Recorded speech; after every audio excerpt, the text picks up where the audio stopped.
Aggressive walleye often show up where anglers don't expect them. Up next, Fish Head's Jon Thelen explains how to find and catch hungry eyes that other fishermen miss.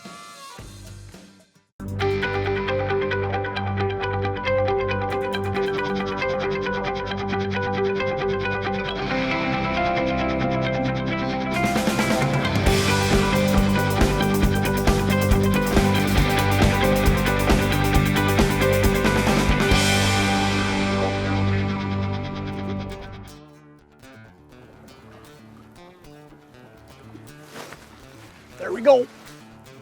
Wow. That is how you want to start a day of fishing right there.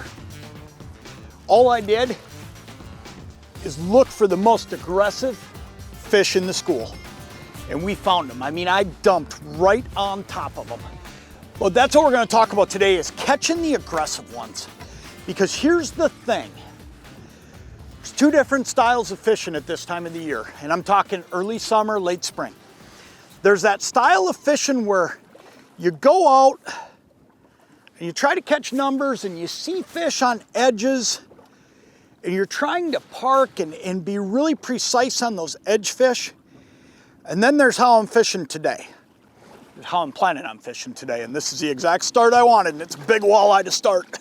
Look at this, big fish to start. Exactly how we wanted to start though, because here's what I did.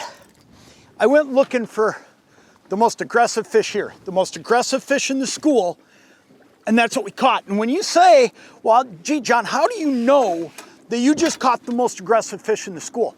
Here's how I know that. Here's exactly how I know I caught the most aggressive fish in the school.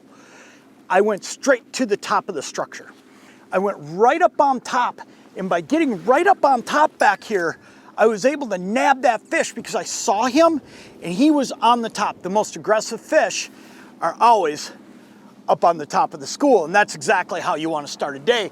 I don't want to meander around out on the edges, and I'll tell you why.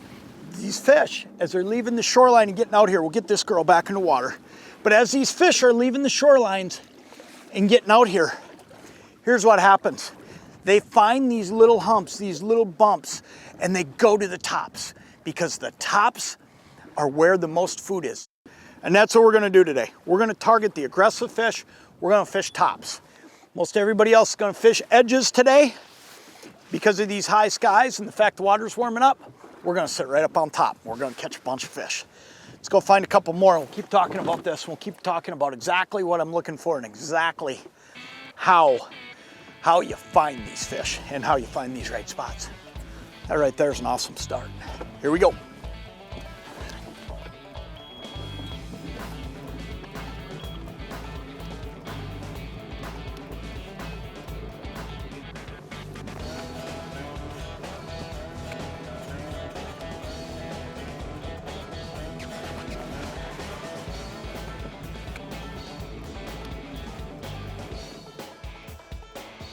Look at that. Second drop.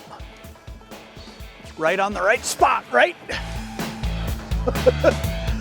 Look at this. Not a soul around us today. All by ourselves. I've dropped the bobber in the water twice. 2 times, that's it. Been boats driving by me this morning headed for deeper water. Headed for that other stuff that's supposed to be good right now. And we're 2 for 2 on drops, and it's because what we're fishing is the kind of stuff where you can go 2 for 2 on drops. And here's what I mean. We're fishing where the fish are eating. We're not fishing for fish that are resting. We're not fishing for fish that are off the feeding structure. What I'm doing right now is I'm fishing for walleyes that are on the feeding structure. And you think to yourself, well, geez, aren't walleyes only supposed to feed, low light, early in the morning, maybe later in the evening? Low light, that's when they're supposed to be on tops. I've been told I'm supposed to fish edges and deeper water during the day, but not at this time of the year. And here's what I'm telling you. When these fish come off the spawn, another great eye, pitch him back, great eater size fish. But I'll tell you, when you are fishing the time frame that we're fishing right now, I don't even mess around with edges. I don't mess around with edges because these fish, they come off the spawn And there's one thing on their mind and one thing only, and that's eating. So what happens is these fish are gonna spend so much more time on the tops now. This is the time of the year where they're gonna feed, and they're gonna feed pretty much all day because they have finally shifted gears. You know, a walleye only knows how to do two things, and I say this in seminars all the time. All a walleye knows how to do is eat and spawn. During the spawn, eating is kind of the furthest thing from their mind. Then they get to this time of the year and they don't even think about that spawn again until next spring. So all they're thinking about right now is eating. Got him. Feels like a pretty good fish too. I think the neatest thing about the way we're doing this is that you put that bait right in their face. I mean, there's no way that walleye, I mean, it's hard for them to resist. When it's right above their heads, it drops down right on them, because all I'm doing is dropping this right over the back of the boat. As soon as I see them, just parking on them, giving them that chance to hit it, and they're nailing it. You know what's so effective about this in comparison to say moving slow, jigging or Lindy rigging, at this time of the year when these fish are a little bit scattered out, this is so effective because I'm moving fairly quickly to find the fish. Let's get this guy unhooked and I'll show you the setup. But walleyes like that one right there, man, it's just one after another when you're dropping it on their heads. And the whole key is just seeing them, and you can see them on your electronics. You're looking on those tops of structures, but those fish are up there feeding, and they're up and they're easy to see. Simple system I'm using, Thill Pro Series float.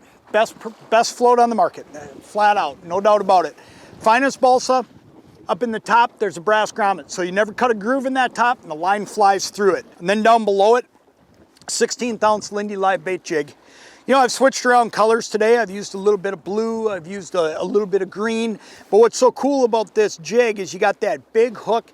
You don't miss many fish because of that. I mean, it hooks them up, and yet it makes that bait hang horizontal. When you're down there in the water, that leech is hanging horizontal because of how that jig is balanced. And that makes a big, big difference. This is really all you need. You see every bite, you don't miss any fish. I mean, for the most part, you go out and you fish pretty clean. I mean, you don't miss many fish. I think I missed one fish out of all of today's bites.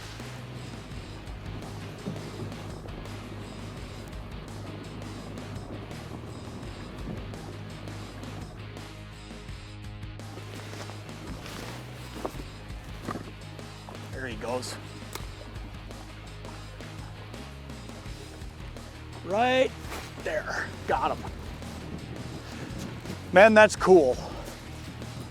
You can get fish that quick. I mean, I just flopped this thing over the back, turned the boat upwind, put it on spot lock and parked it. That fish smoked it. That's what you can do when you fish that are on aggressive feeding areas, tops of structures. You can get on fish that'll do exactly what these fish are doing. They'll bite hard and they'll bite fast. I'm not leaving them go long. I mean, as soon as they take that bobber down, I'm reeling slack out and I'm getting to them. Because these fish, they're just flat out aggressive. Another great eye. Man, I love springtime walleye fishing when these fish are doing this kind of stuff. It is just so much fun because they're just on a tear. Look at that, what a great fish. What a great day of fishing. Neatest thing about this day of fishing is there's a fair amount of traffic out here on this lake today. Not where I'm at. Everybody's fishing deeper stuff. Everybody's fishing out off the edges. And we're just picking walleyes off one after another. Right off the top of structures. Next time you're out, don't overlook this. I know that a lot of times you get out there and you see the boats all lined up, and you look at that contour map and you say, boy, they're right on the edge. That must be where the fish are. But don't overlook how many fish are meandering the tops of structures, because if you work the tops of structures, here's what you're gonna find out. Most every fish you find is willing to bite, and they're willing to bite aggressively. This is a fun bite right here.